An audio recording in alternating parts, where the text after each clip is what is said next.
Hello everyone. So this is Pooja Dal. Welcome back to my YouTube channel Physics Sorts. So आज हम discuss करने जा रहे हैं इलेक्ट्रिसिटी का पार्ट टू। इलेक्ट्रिसिटी का पार्ट वन हम डिस्कस कर चुके हैं। सो इलेक्ट्रिसिटी के पार्ट वन में हमारा लास्ट टॉपिक क्या था? Ohm's law. So Ohm's law में हमने देखा था एक नई टर्म आई थी, दैट इज रेजिस्टेंस। सो आज हम डिस्कस करेंगे कि रेजिस्टेंस क्या होता है, रेजिस्टिविटी क्या होती है, और अगर उसको सीरीज या पैरेलल में कनेक्ट कर दिया जाता है तो उसके ऊपर क्या इफेक्ट पड़ता है। ठीक है। सो रेजिस्टेंस क्या होता है? Resistance is opposes current flow. यानी कि रेजिस्टेंस क्या है? रेजिस्टेंस एक ऐसी प्रॉपर्टी है, या फिर कहें कि मटेरियल की इंटरनल प्रॉपर्टी है, जो कि करंट को क्या करता है? अपोज करता है करंट के फ्लो। ठीक है। सो रेजिस्टेंस क्या करता है? करंट के फ्लो को अपोज करता है। रेजिस्टेंस को हम डिनोट करते हैं आर से, ये हम कल डिस्कस कर चुके हैं। ठीक है। सो इसकी ऐसा यूनिट क्या होती है? ऐसा यूनिट होती है इसकी ओम। ओम ऐसा यूनिट होती है, और इसको डिनोट हम कैसे करते हैं?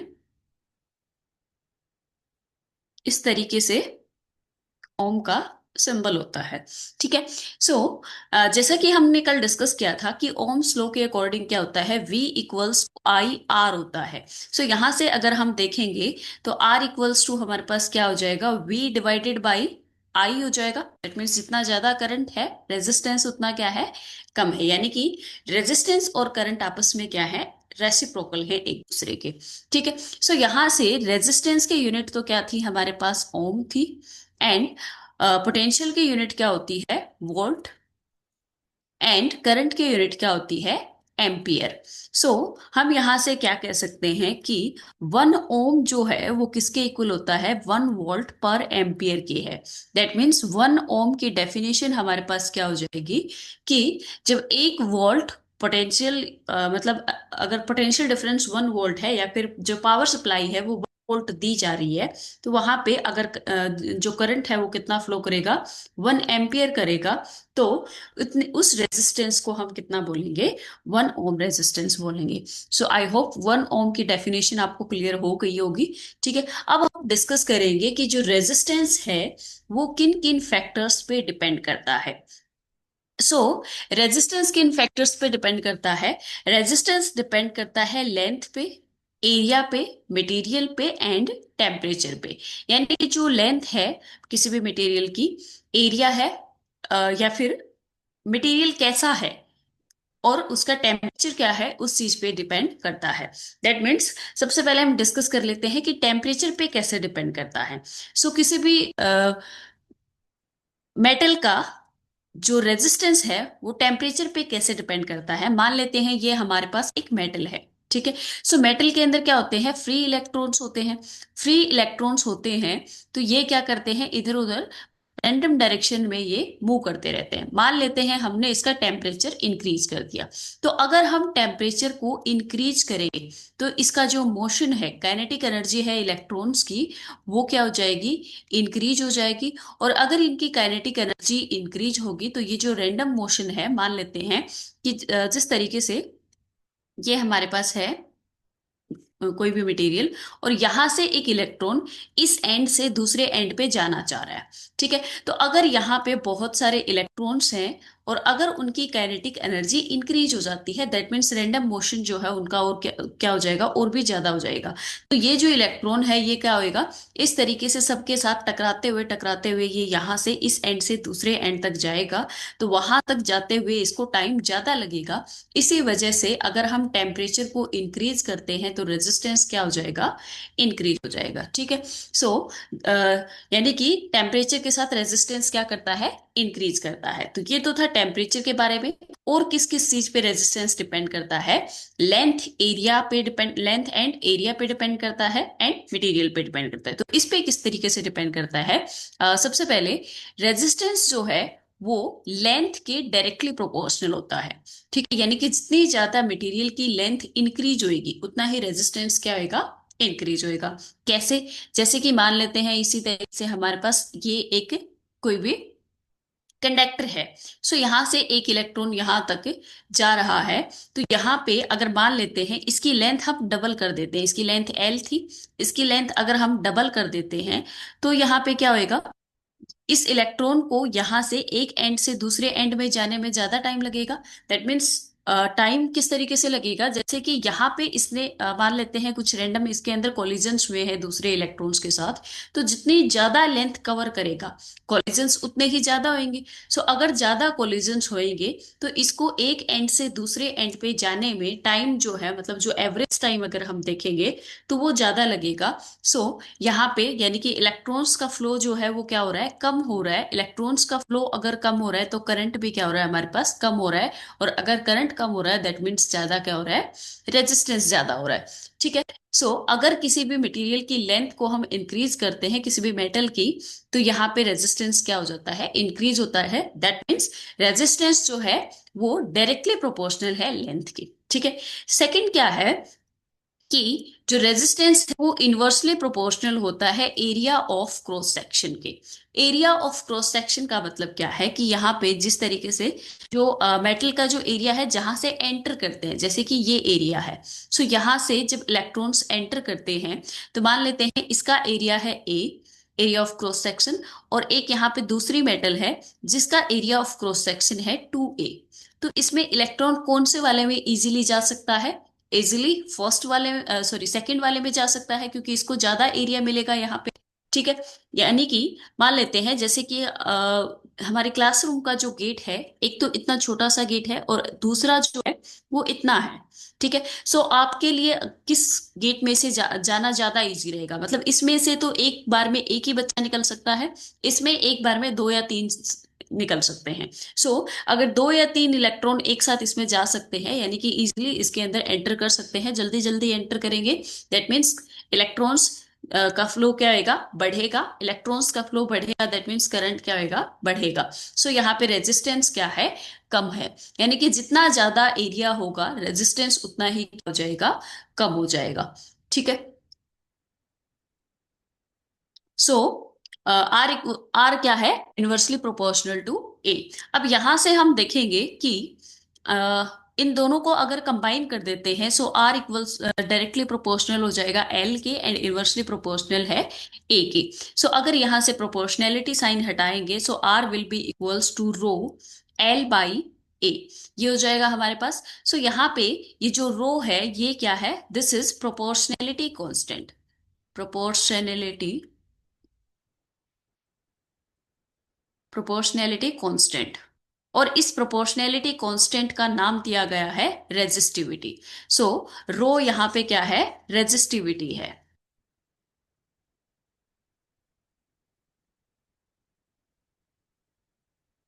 रो क्या है, रेजिस्टिविटी। रेजिस्टिविटी क्या होती है इस चीज को भी हम समझेंगे नेक्स्ट स्लाइड में। ठीक है। सो रेजिस्टेंस जो है हमारे पास वो क्या आ गया, R equals to rho L by A. और रो जो है वो क्या है यहाँ पे, रेजिस्टिविटी है। और रेजिस्टिविटी क्या होती है, किसी भी मेटल की प्रॉपर्टी होती है जिसमें यहाँ पे मतलब जो रेजिस्टेंस को किसी भी सॉरी करंट को रेसिस्ट करने की एक इंटरनल प्रॉपर्टी होती है किसी भी मेटल की। ठीक है। दैट मीन्स यहां से रेजिस्टेंस का रिलेशन हमारे पास क्या आ गया, रेजिस्टेंस इक्वल्स टू आ गया R, R equals to rho L by A. ठीक है। तो ये आ गया हमारे पास रेजिस्टेंस। नाउ अब हम समझते हैं कि रेजिस्टिविटी क्या होती है। सो रेजिस्टिविटी क्या है, रेजिस्टिविटी है resistance offered by a wire of unit length and unit cross sectional area. यानी कि जैसे कि R इक्वल्स टू क्या था हमारे पास, रो एल बाई ए। ये था हमारे पास R, दैट मीन रेजिस्टेंस। अगर यहाँ पे L को हम ले लेते हैं 1 metre and area of cross section को हम ले लेते हैं 1 मीटर स्क्वायर। सो यहाँ पे R इक्वल्स टू हमारे पास क्या हो जाएगा, एल और ए की वैल्यू 1 हो गई। सो आर इक्वल्स टू क्या हो जाएगा, रो हो जाएगा। दैट मीन्स रेजिस्टिविटी क्या है, रेजिस्टिविटी किसी भी वायर का वो रेजिस्टेंस है जब उसकी लेंथ तो यूनिट लेंथ है and unit cross sectional area है। दैट मीन्स उसकी लेंथ भी कितनी है, 1 मीटर है, और एरिया ऑफ क्रॉस सेक्शन भी कितना है, 1 मीटर स्क्वायर है। तो उस टाइम पे जो रेजिस्टेंस है उसका, उसी को हम क्या कहते हैं, रेजिस्टिविटी कहते हैं। ठीक है। सो यहां से इस एक्सप्रेशन से अगर हम देखें, इसको इक्वेशन 1 मान लेते हैं। So from equation 1 rho equals to हमारे पास क्या हो जाएगा, ए यहाँ पे डिवाइड में है, इधर मल्टीप्लाई में जाएगा, so rho will be equals to R into A divided by L, यहाँ पे आ जाएगा डिवाइड में। ठीक है, सो रो इक्वल्स टू क्या आ गया, R A divided by L. अब इसकी यूनिट फाइंड आउट करेंगे हम। रो आर क्या है, रेजिस्टेंस, रेजिस्टेंस की यूनिट होती है ओम, एंड ए क्या है, area of cross section, that is metre square हो जाएगी इसकी यूनिट, और लेंथ की यूनिट हो जाएगी मीटर। मीटर से एक मीटर कैंसिल आउट हो जाएगा, सो हमारे पास रेजिस्टिविटी की जो यूनिट बचेगी वो क्या आ जाएगी, ओम मीटर। सो रेजिस्टिविटी की एसआई यूनिट क्या होती है, ओम मीटर होती है। ठीक है, सो रेजिस्टिविटी जो है वो क्या है, किसी भी मटेरियल की इंटरनल प्रॉपर्टी है जब उसकी यूनिट लेंथ है और यूनिट क्रॉस सेक्शनल एरिया है।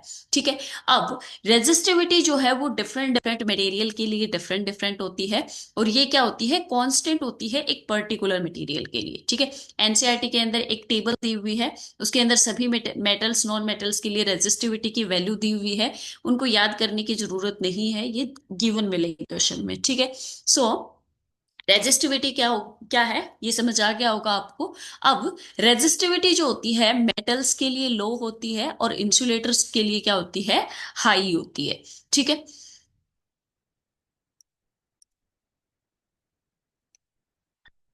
नाउ अब हम डिस्कस करते हैं series combination and parallel combination. यानी कि अगर रेजिस्टेंसेस को सीरीज में कनेक्ट कर दिया जाए तो क्या होगा, या फिर पैरेलल कॉम्बिनेशन होता है तो क्या होता है। सो सीरीज कॉम्बिनेशन का मतलब क्या है, सो इस तरीके से सीरीज में तीन रेजिस्टेंसेस हमने कनेक्ट कर रखे हैं, R1 R2 and R3। Series combination का मतलब क्या होता है, जिसमें करंट सेम होता है एंड वोल्टेज क्या होती है, डिफरेंट होती है। ठीक है, सो यहां से जैसा कि हम जानते हैं कि करंट की डायरेक्शन क्या होती है, पॉजिटिव से करंट निकलता है और नेगेटिव में एंटर करता है। ठीक है, सो पॉजिटिव से क्या हो जाएगी, नेगेटिव हो जाएगी करंट की डायरेक्शन। सो यहां से करंट क्या जा रहा है हमारे पास, आई करंट जा रहा है।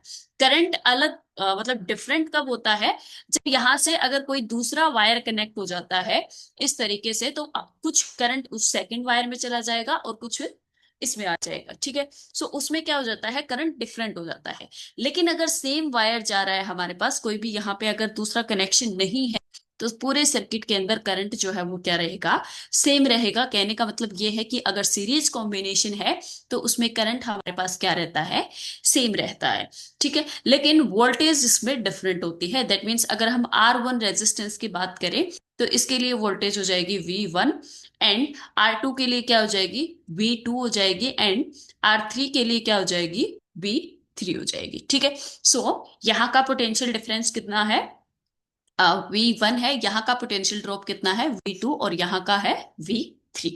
नाउ V इक्वल्स टू क्या होता है, पोटेंशियल इक्वल्स टू हमारे पास होता है आई आर।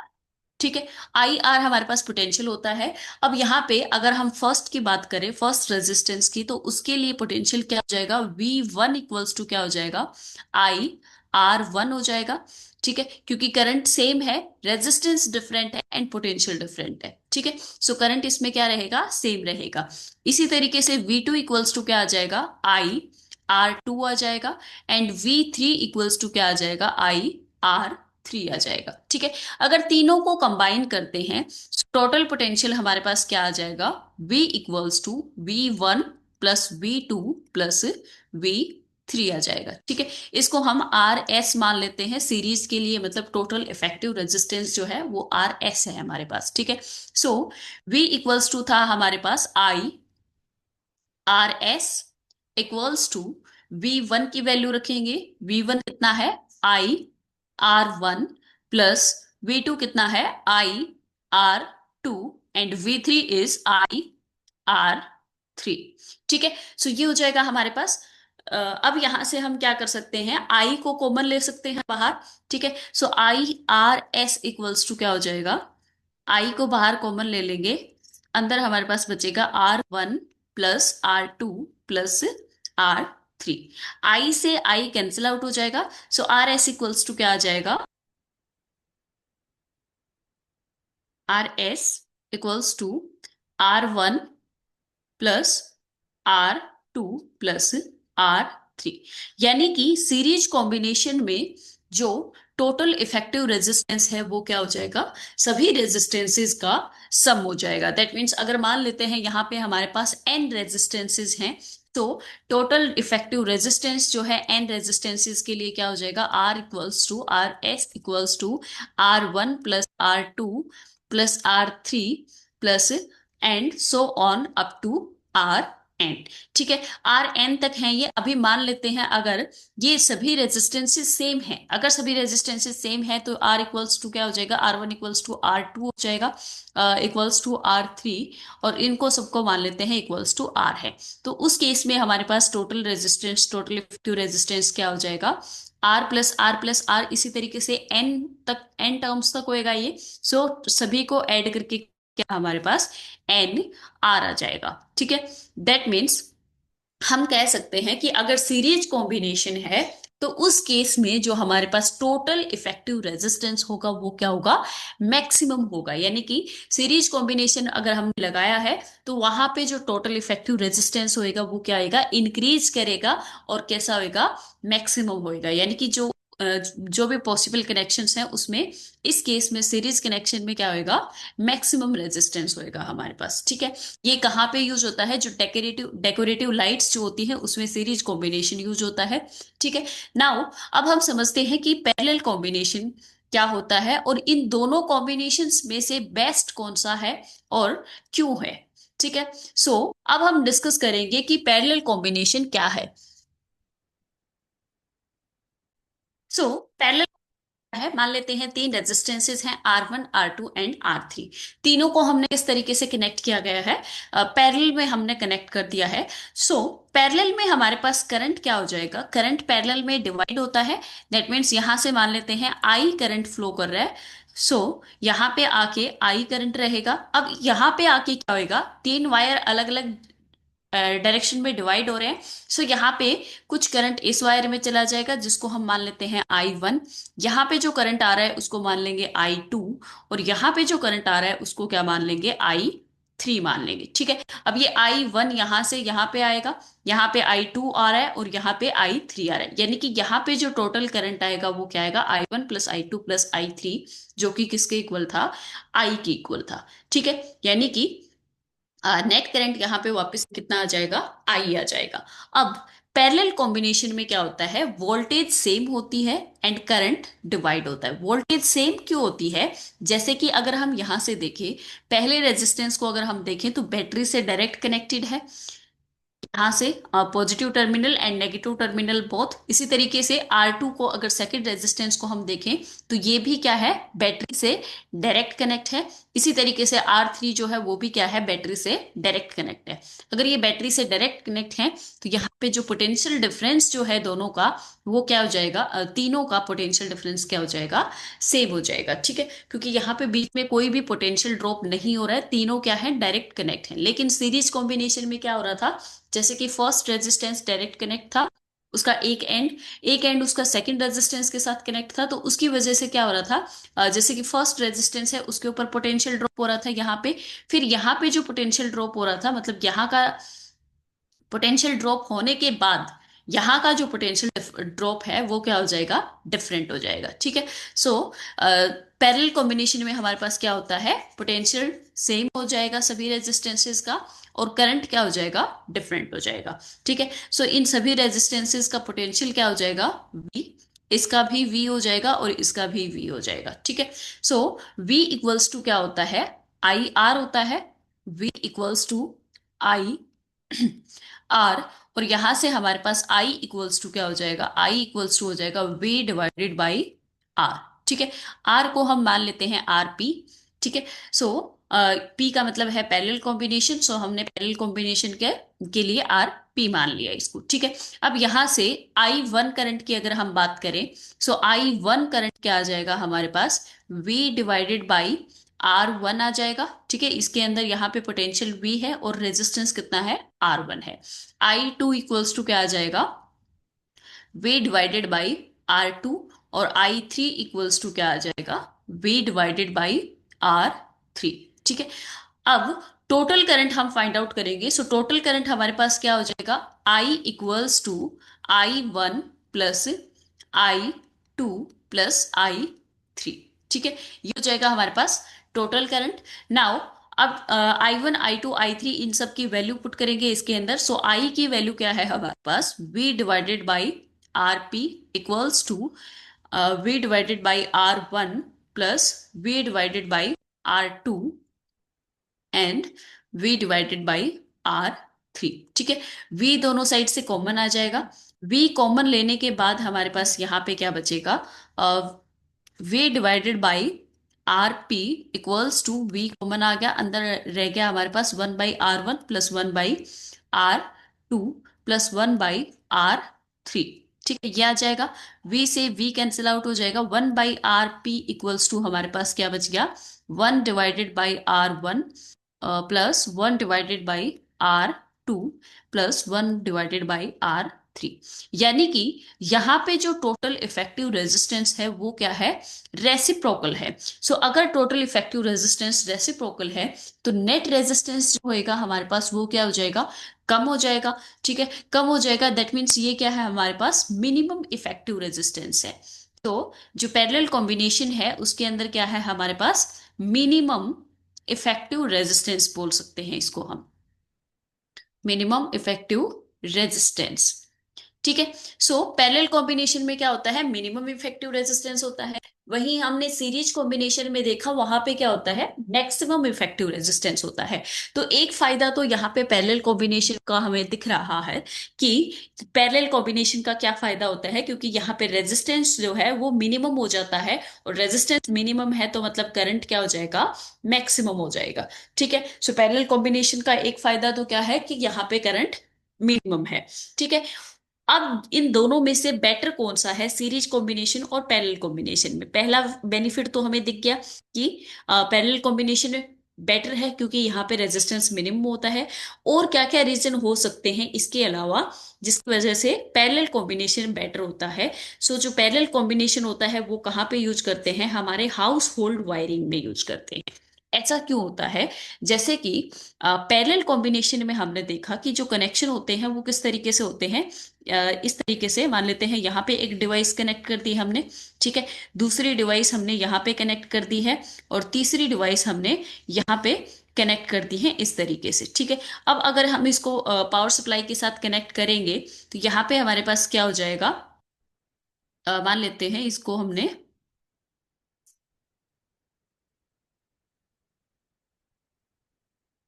इस तरीके से,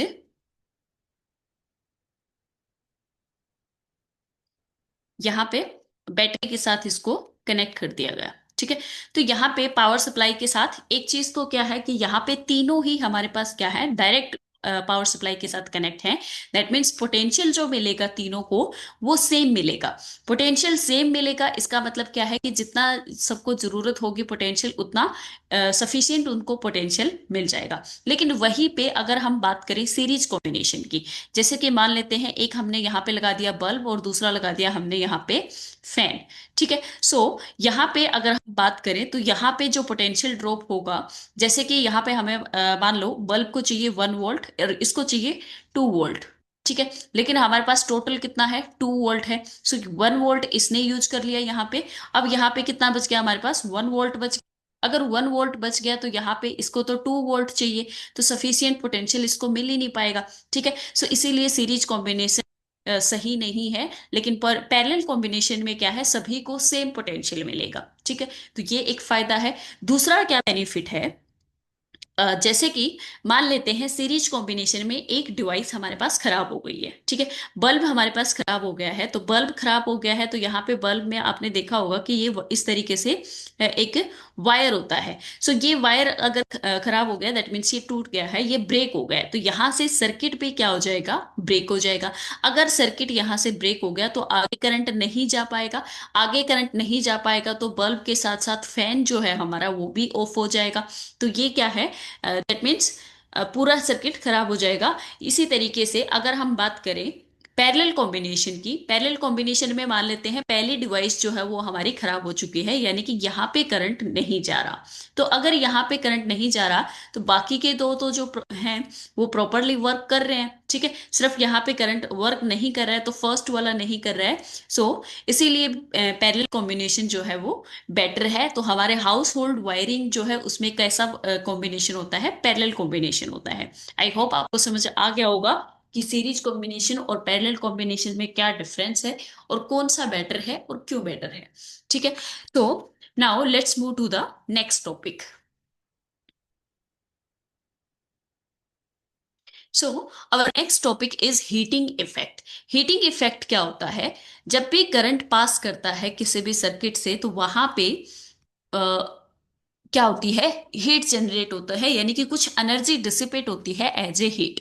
जैसे कि हमने देखा कि किसी भी इलेक्ट्रिक सर्किट के अंदर जो पावर सप्लाई हम दे रहे हैं वो पावर सप्लाई क्या करती है, कुछ जो पावर है यानी कि ये इसको एनर्जी प्रोवाइड करती है। जैसे कि यहाँ पे हमारे पास क्या होते हैं, सेल होते हैं या फिर सेल का कॉम्बिनेशन बैटरी होती है, ठीक है। सो इस बैटरी में क्या होती है, केमिकल एनर्जी होती है। उस केमिकल एनर्जी से क्या होता है, इलेक्ट्रिकल एनर्जी में कन्वर्ट होती है। फिर ये जो बैटरी है ये क्या करती है, कोई भी हमारे पास जो डिवाइस कनेक्टेड है इसके साथ, जैसे कि मान लेते हैं फैन इसके साथ कनेक्टेड है, तो फैन जो है उसके लिए क्या करता है, ये एनर्जी सप्लाई देता है, ठीक है। अब जितनी एनर्जी इसके लिए चाहिए होती है उसको ये यूज कर लेता है। बाकी की जो एनर्जी है, यानी कि कुछ एनर्जी तो इसमें वर्क करने में यूज हो जाती है, यानी इसको फैन को चलाने में यूज हो जाती है। बाकी की जो एनर्जी है वो क्या होती है, हीट प्रोड्यूस करती है। आपने देखा होगा जो भी इलेक्ट्रिकल अप्लायंसेज हैं उनको अगर बहुत टाइम तक, अगर बहुत टाइम से चल रहे होते हैं तो बाद में जब उनको टच करते हैं तो वो गर्म होते हैं, ठीक है। तो ऐसा क्यों होता है, क्योंकि कुछ जो एनर्जी है वो इसके वर्क में यूज हो गई, यानी कि इसको चलाने में यूज हो गई। बाकी की जो एनर्जी है वो किस में कन्वर्ट हो गई, हीट में कन्वर्ट हो गई, ठीक है। सो इसी को हम बोलते हैं हीटिंग इफेक्ट। यानी कि अगर किसी भी वायर से कहीं से भी करंट पास करता है तो वो क्या करता है, एनर्जी डिसिपेट करता है एज ए हीट। उसी को हम क्या बोलेंगे, हीटिंग इफेक्ट बोलेंगे, ठीक है। नाउ हीटिंग इफेक्ट का फॉर्मूला होता है हमारे पास H=I²RT। ये किस तरीके से आया है ये हम डिस्कस करेंगे। जैसे कि हमने देखा कि एनर्जी हीटिंग इफेक्ट क्या है, कि जो भी एनर्जी हमने उसको दी है वो किस में चेंज हो गई है, हीट में चेंज हो गई है। दैट मीन्स पावर हमारे पास क्या होती है, वर्क अपॉन टाइम। वर्क या फिर हम इसको क्या बोल सकते हैं, एनर्जी बोल सकते हैं। तो जो एनर्जी है वही किस में चेंज हुई है, हीट में चेंज हुई है। तो इस एनर्जी को हम क्या बोल सकते हैं, हीट बोल सकते हैं। दैट मीन्स ये एनर्जी इक्वल्स टू हमारे पास क्या आ जाएगा, पावर इनटू टाइम आ जाएगा। और इसी एनर्जी को क्या बोला गया है, हीट बोला गया है। दैट मीन्स जो एनर्जी है वही किस में कन्वर्ट हुई है, हीट में कन्वर्ट हुई है। सो उस एनर्जी के इक्वल ही होएगी हीट। तो यहाँ पे हम हीट इक्वल्स टू क्या लिखेंगे, पावर इंटू टाइम लिखेंगे, ठीक है। पावर इंटू टाइम आ जाएगा। अब पावर किस तरीके से फाइंड आउट करेंगे, अब हम जैसे कि पावर इक्वल्स टू हमारे पास क्या हो जाएगा, डिस्कस कर लेते हैं। जैसे कि हम जानते हैं कि पोटेंशियल इक्वल्स टू क्या होता है, पोटेंशियल होता है V equals to work upon time, ठीक है। यहां से वर्क अपॉन चार्ज होता है पोटेंशियल। पोटेंशियल क्या होता है, work upon charge. So V equals to क्या हो जाएगा, वर्क अपॉन चार्ज हो जाएगा। यहां से वर्क इक्वल्स टू क्या आ जाएगा, हमारे पास वर्क इक्वल्स टू आ जाएगा V इंटू क्यू। और पावर क्या होती है, work upon time. So work equals to है V into Q divided by time हो जाएगा। और Q divided by time equals to क्या हो जाएगा, हमारे पास I हो जाएगा। That means power equals to आ जाएगा हमारे पास VI, ठीक है। सो ये भी इंपॉर्टेंट रिलेशन है, हमें याद रखना है। पावर इक्वल्स टू क्या होता है, VI होता है। किस तरीके से आया है ये डेरिवेशन भी हमें समझना है, याद रखना है, ठीक है। V इक्वल्स टू क्या है हमारे पास, वर्क अपॉन चार्ज है, ठीक है। सो यहां से वर्क इक्वल्स टू क्या हो जाएगा, V इंटू में चार्ज हो जाएगा। That means potential into charge. अब पावर इक्वल्स टू होता है हमारे पास वर्क अपॉन टाइम। पावर की वैल्यू, वर्क की वैल्यू यहाँ पे कितनी हो जाएगी, V इंटू क्यू हो जाएगी, ठीक है। और Q divided by T। I equals to क्या होता है हमारे पास, चार्ज पर यूनिट टाइम, ठीक है। सो पावर की वैल्यू हमारे पास क्या आ गई, VI आ गई, ठीक है। अब यहां से इस एच की वैल्यू में हम इसको पावर की जो वैल्यू है वो पुट करेंगे। सो एच इक्वल्स टू क्या आ जाएगा, VIT। ठीक है, सो एक रिलेशन तो हो गया हीट के लिए हमारे पास ये, that means heat equals to क्या है, VI × T। अब यहाँ पे हम दूसरा रिलेशन फाइंड आउट करेंगे इसका। V इक्वल्स टू क्या होता है, V इक्वल्स टू होता है IR। सो यहाँ पे V की वैल्यू अगर हम रखेंगे तो H इक्वल्स टू क्या आ जाएगा, IR × I और इंटू टी। I × I क्या हो जाएगा, I² हो जाएगा। सो H इक्वल्स टू क्या आ जाएगा, I²R T। तो ये आ जाएगा हमारे पास second relation for heat in terms of current and resistance, और ये किसमें था, in terms of potential and current. ठीक है, सो हीट इक्वल्स टू क्या आ जाएगा हमारे पास, H equals to I²R T। इसको बोलते हैं Joule's law of heating effect. इसको क्या बोलते हैं, जूल्स जूल्स लॉ बोलते हैं इसको। यानी कि ये क्या था, Joule's law of heating effect था। Joule's law of heating effect के अकॉर्डिंग क्या होता है कि जो हीट है वो डायरेक्टली प्रोपोर्शनल होती है करंट के। यानी कि जितना ज्यादा करंट फ्लो करेगा उतना ही क्या हो जाएगी, हीट ज्यादा प्रोड्यूस होगी। यानी कि डायरेक्टली प्रोपोर्शनल होती है स्क्वायर ऑफ करंट के, एंड डायरेक्टली प्रोपोर्शनल होती है रेजिस्टेंस के, एंड डायरेक्टली प्रोपोर्शनल होती है टाइम के। तो ये होती है joules law of heating effect. ठीक है, यानी कि joules law of heating effect के अकॉर्डिंग क्या होता है कि जितना ज्यादा करंट फ्लो करेगा हीट उतनी ही ज्यादा प्रोड्यूस होएगी। जितना ज्यादा रेजिस्टेंस होएगा, रेजिस्टेंस अगर ज्यादा है तो इसका मतलब क्या है, कोलिजन ज्यादा होगा। कोलिजन ज्यादा होगा इलेक्ट्रॉन्स का आपस में, तो कोलिजन की वजह से क्या होगी, हीट हीट ज्यादा प्रोड्यूस होएगी। सो हीट क्या हो जाएगी, ज्यादा होएगा। जितने ज्यादा टाइम के लिए करंट फ्लो करेगा, यानी कि आपने नोटिस भी किया होगा, अगर किसी चीज को हम कम टाइम के लिए ऑन करते हैं तो उसमें कम हीट होती है। अगर बहुत ज्यादा, या फिर हो सकता है कि अगर बहुत कम टाइम के लिए हम उसको ऑन करते हैं तो हीट प्रोड्यूस ही ना हो, यानी कि नेग्लिजिबल होती है। या फिर उसको ज्यादा टाइम के लिए, जितने ज्यादा टाइम के लिए उस किसी चीज को हम ऑन करके रखते हैं, हीट क्या हो जाएगी, उतनी ही ज्यादा हो जाएगी। So this is the heating effect. ठीक है, फिर है एप्लीकेशंस क्या है इस हीटिंग इफेक्ट के। यानी कि वैसे तो अगर देखा जाए तो हीटिंग इफेक्ट क्या है, एक तरीके से एनर्जी वेस्ट हो रही है। ठीक है, हमने यहाँ पे मतलब बैटरी लगा रखी है, वो बैटरी क्या कर रही है, एनर्जी प्रोड्यूस कर रही है इस डिवाइस को चलाने के लिए। लेकिन वो एनर्जी जो है, कुछ तो इस डिवाइस को चलाने में यूज हो रही है, लेकिन बाकी की जो एनर्जी है वो वेस्ट हो रही है एज ए हीट। तो उसके फिर एप्लीकेशन हमने ढूंढे। दैट मीन्स उसके एप्लीकेशंस क्या है, इलेक्ट्रिक आयरन, बल्ब, फिलामेंट और फ्यूज। यानी कि जो हीट की फॉर्म में जो एनर्जी वेस्ट हो रही है उसका भी यूज किया जा सकता है इन द फॉर्म ऑफ कुछ डिवाइसेस बनाए गए हैं, जैसे कि इलेक्ट्रिक आयरन। इलेक्ट्रिक आयरन किस प्रिंसिपल पे काम करती है, हीटिंग इफेक्ट पे काम करती है। ठीक है, इसी तरीके से बल्ब फिलामेंट जो है, बल्ब फिलामेंट जो होता है वो किस चीज का बना हुआ होता है, टंगस्टन का होता है, जिसका रेजिस्टेंस हाई होता है। मेल्टिंग पॉइंट इसका क्या होता है, मेल्टिंग पॉइंट इसका लो होता है। ठीक है, सो लो मेल्टिंग पॉइंट होता है, तो इसमें क्या होता है कि जितना ज्यादा हम इसको करंट सप्लाई देते हैं तो इसके अंदर क्या होती है, हीट प्रोड्यूस होती है। और वो हीट प्रोड्यूस होती है तो ये बल्ब फिलामेंट जो होता है वो क्या करता है, वो ग्लो करने लग जाता है। यानी कि जितना ज्यादा हीट होएगा वो क्या होएगा, ग्लो करने लग जाएगा। तो इस तरीके से हीटिंग इफेक्ट पे बल्ब फिलामेंट काम करता है। ठीक है, फिर है फ्यूज।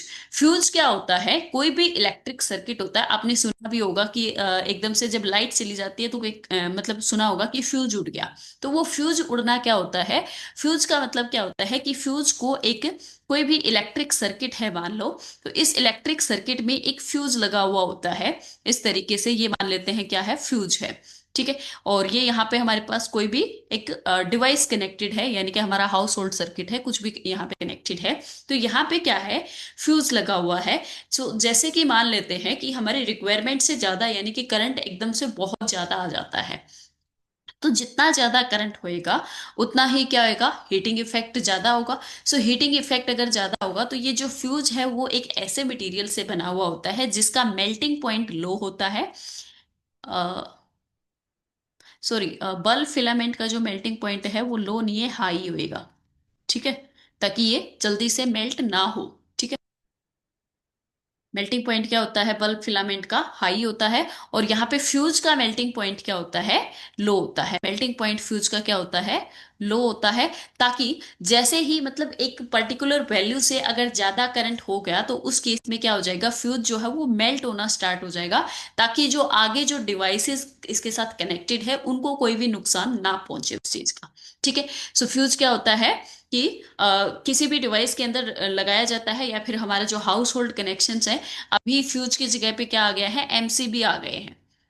एमसी एमसीबी आ गए हैं फ्यूज की जगह पे। एमसीबी की वजह से क्या होता है, मतलब कि अ, आपने देखा होगा कि एमसीबी गिर जाती है, तो वो किस वजह से होती है, करंट एकदम से अगर बहुत ज्यादा आई होता है तो उसकी वजह से क्या होता है, एमसीबी मतलब उसका कनेक्शन ब्रेक हो जाता है, ताकि जो डिवाइसेस हैं उनको कोई भी नुकसान ना हो। ठीक है। अब ये जो फ्यूज है ये हमेशा किस में कनेक्शन कनेक्टेड होता है, सीरीज में कनेक्टेड होता है।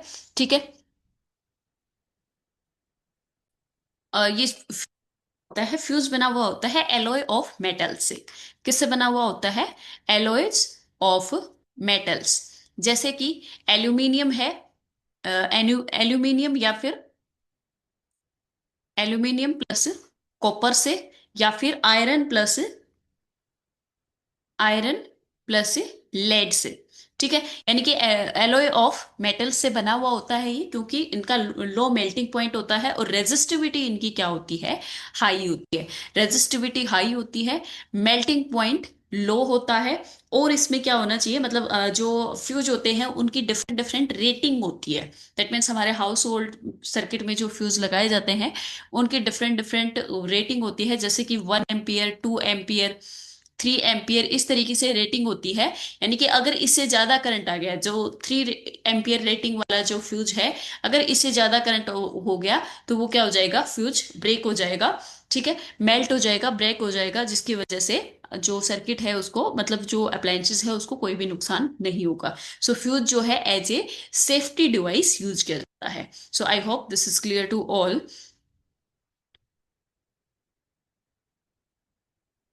Now our next topic is electric power. Electric power क्या होती है, rate of doing electric work जो होता है उसी को हम क्या बोलते हैं, इलेक्ट्रिक पावर बोलते हैं। इसका ये जो डेरिवेशन है formula, P equals to V into I, ये हम ऑलरेडी डिस्कस कर चुके हैं किस तरीके से आया है। That means V equals to क्या होता है हमारे पास, वर्क अपॉन चार्ज होता है। सो यहां से वर्क इक्वल्स टू क्या हो जाएगा, पोटेंशियल इनटू में चार्ज हो जाएगा। ठीक है। अब पावर इक्वल्स टू क्या होता है, वर्क अपॉन टाइम। सो यहां से वर्क, ये क्या आ जाएगा, वर्क की वैल्यू क्या आ जाएगा हमारे पास, पोटेंशियल इनटू में चार्ज हो जाएगा। सो P इक्वल्स टू क्या हो जाएगा, V into Q divided by T. और यहां से V इंटू ये आ जाएगा I। ठीक है। ऑलरेडी हम डिस्कस कर चुके हैं ये। सो पावर इक्वल्स टू क्या हो जाएगा, V I हो जाएगा। ये इसके तीन डिफरेंट डिफरेंट रिलेशन है इन terms of potential current, current and resistance, and potential and resistance. ये किस तरीके से आए, P इक्वल्स टू क्या होता है हमारे पास, आई आर होता है। अब अगर यहाँ पे V की वैल्यू पुट करते हैं, V इक्वल्स टू क्या होता है, आई आर। ठीक है। सो P इक्वल्स टू क्या हो जाएगा, P will be equals to I R into I, और आई इंटू आई क्या हो जाएगा, आई स्क्वायर हो जाएगा। ठीक है। सो एक रिलेशन ये आ गया हमारे पास। थर्ड रिलेशन क्या है, यहाँ पे आई की वैल्यू क्या रख सकते हैं हम, आई इक्वल्स टू क्या हो जाएगा, वी डिवाइडेड बाई आर हो जाएगा। So this will be V divided by R, और इसका स्क्वायर हो जाएगा, इनटू में क्या है आर, एक आर से एक आर कैंसिल आउट हो जाएगा। सो पी इक्वल्स टू हमारे पास क्या बचेगा, V square divided by R. तो ये तीन इंपॉर्टेंट रिलेशन है हमारे पास पावर के, तीनों ही याद रखने हैं। कभी कभी मतलब क्वेश्चन, डायरेक्ट क्वेश्चन पूछ लिया जाता है, इसमें तीनों रिलेशन दे देंगे, एक कोई भी रॉन्ग रिलेशन दे देंगे इसमें। सो हमें बताना है कि करेक्ट ऑप्शन कौन सा कौन सा है। ठीक है। तो या तो अगर आपको ये फॉर्मूला याद है तो इससे तीनों हम ड्राइव कर सकते हैं, अगर तीनों ही याद कर ले तो बेटर होगा, टाइम बचेगा हमारा। ठीक है। अब पावर की यूनिट क्या होती है, पावर की यूनिट होती है वोट। पावर की यूनिट क्या होती है, वोट होती है। ठीक है। सो 1 वोट इक्वल्स टू क्या हो जाएगा, 1 वोट इक्वल्स टू हो जाएगा हमारे पास, power equals to V into I होता है, तो V का क्या हो जाएगा, वोल्ट, और ये क्या हो जाएगा करंट के लिए, ampere. So 1 watt equals to आ जाएगा हमारे पास 1 volt into ampere, 1 volt ampere. ठीक है। तो दिस इज 1 वोट। ठीक है। So I hope this is clear to all. Now Let's move to the next topic, that is commercial unit of energy. Commercial unit of energy क्या होती है? Commercial unit of energy होती है kilo watt hour, यानी कि हम जो घर पे जो इलेक्ट्रिसिटी यूज करते हैं वो बहुत ज्यादा यूज होती है, हमारी हाउस होल्ड एनर्जी जो है, तो उसको मेजर किया जाता है किलो वोट आवर में। So commercial unit of energy क्या होती है? Kilowatt hour. इसको हम कैलकुलेट किस तरीके से करेंगे? किलो का मतलब क्या होता है? That means 1 kilowatt hour equals to क्या होता है? किलो का मतलब क्या होता है हमारे पास? 1000, 1000 हो जाएगा, ठीक है। आवर का मतलब क्या होगा? आवर को अगर हम सेकंड्स में चेंज करेंगे तो ये क्या हो जाएगा? 3600 हो जाएगा, ठीक है, वोट। सो इसको अगर हम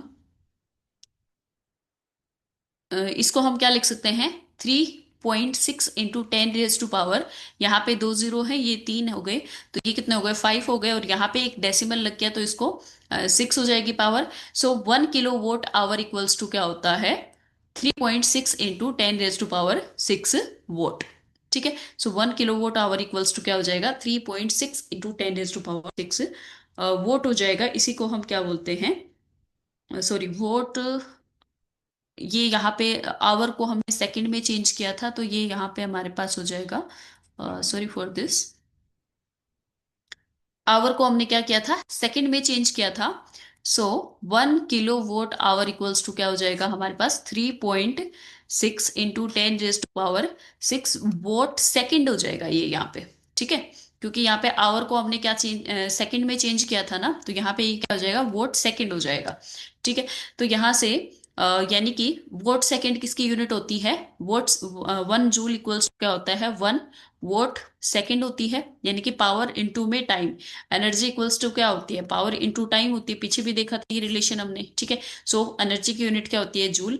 पावर की वोट हो जाएगी और टाइम की हो जाएगी सेकंड। सो इसको हम क्या बोल सकते हैं? 1 kilowatt hour equals to क्या हो जाएगा? 3.6 × 10 रेज टू पावर 6 जूल, यानी कि 1 किलो वोट आवर किसके इक्वल होती है? 3.6 × 10 raise to power 6 joule energy के इक्वल होती है, ठीक है। एनर्जी की एक और यूनिट होती है, that is 1 horse power. 1 horse power. So 1 horse power जो होती है उसकी वैल्यू कितनी होती है? उसकी वैल्यू होती है 746 वोट। तो ये दोनों ही इंपॉर्टेंट यूनिट्स हैं, याद रखनी है। डायरेक्ट भी पूछ ली जाती है इन दोनों की वैल्यू, यानी कि 1 किलो वोट आवर क्या होता है, या फिर कमर्शियल यूनिट ऑफ एनर्जी क्या होती है, या फिर 1 हॉर्स पावर कितना होता है। ये डायरेक्ट क्वेश्चंस पूछ लिए जाते हैं। सो ये दोनों ही जो वैल्यूज हमें याद रखनी है, ठीक है। तो I hope this is clear to all. So यहाँ पे हमारा इलेक्ट्रिसिटी चैप्टर खत्म होता है। आगे हम नेक्स्ट लेक्चर में इसके न्यूमेरिकल्स डिस्कस करेंगे, जितने भी इंपॉर्टेंट न्यूमेरिकल्स हैं, ठीक है, वो सभी हम डिस्कस करेंगे। जो भी सीबीएसई में प्रीवियस ईयर में पूछे पूछे गए हैं या फिर पूछे जा सकते हैं, जितने भी इंपॉर्टेंट हैं, ठीक है। सो आई होप आपको समझ आ गया होगा। If you like the video, please like share and subscribe. Thank you and have a nice day.